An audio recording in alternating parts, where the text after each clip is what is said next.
Tibet sits at 14,000 feet, the highest inhabited region on Earth, where the air holds half the oxygen you are breathing right now. 6 of Asia's mightiest rivers are born on this plateau, feeding nearly 2 billion people downstream from the Yangtze to the Ganges and the mighty Indus. For over 1,000 years, Tibetan Buddhism shaped every corner of daily life here, with monasteries carved into cliffsides and up to 20% of all men becoming monks.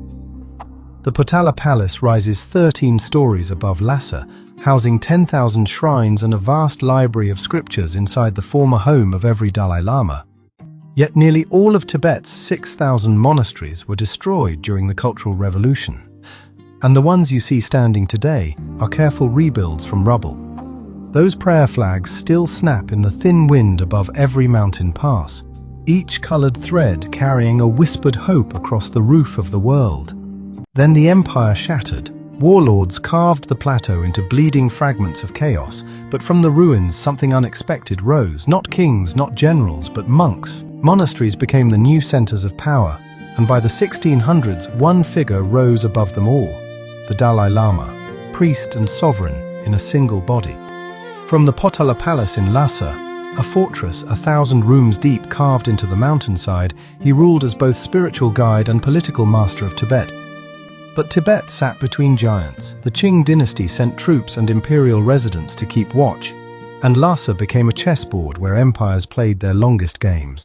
In 1904, the British literally shot their way to Lhasa, a military expedition of muskets against monks, and forced trade agreements at gunpoint.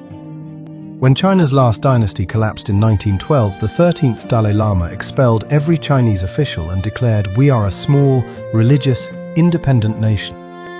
For nearly 40 years, Tibet stood alone, isolated and theocratic, governed by monks from prayer halls while the rest of Asia burned through revolution after revolution.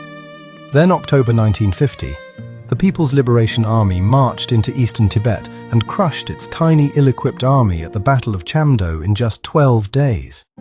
When China's last dynasty collapsed in 1912, the 13th Dalai Lama expelled every Chinese official and declared, "We are a small, religious, independent nation." 1 year later, Tibetan delegates sat in Beijing and signed the 17-point agreement, a document they had no real power to refuse, and China's control was formalized.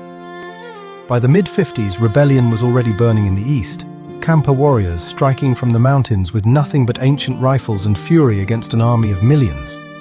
Then, in March 1959, a rumor swept through Lhasa.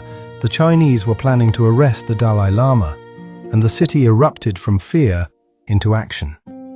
On March 10th, thousands of Tibetans surrounded his summer palace, the Norbulinka, forming a human wall around their leader, refusing to let him be taken. Over 10 days, the protests transformed. This was no longer about protecting one man. Crowds were demanding independence, the complete reversal of the annexation itself. Protesters armed themselves with whatever they could find, and the PLA answered with artillery. Shells hit the summer palace, tanks rolled into the narrow streets of Lhasa. But here is the twist. The man they came for was already gone. Disguised as a common soldier, the 23-year-old Dalai Lama had slipped out of the palace at night. Today, Tibet is governed by China, while its exiled leader carries a Nobel Peace Prize and a culture kept alive in the hill town of Dharamsala on the other side of the mountain. An empire, a theocracy, an uprising, and a story that still is not finished. Subscribe for Part 2, The CIA's Secret War in Tibet.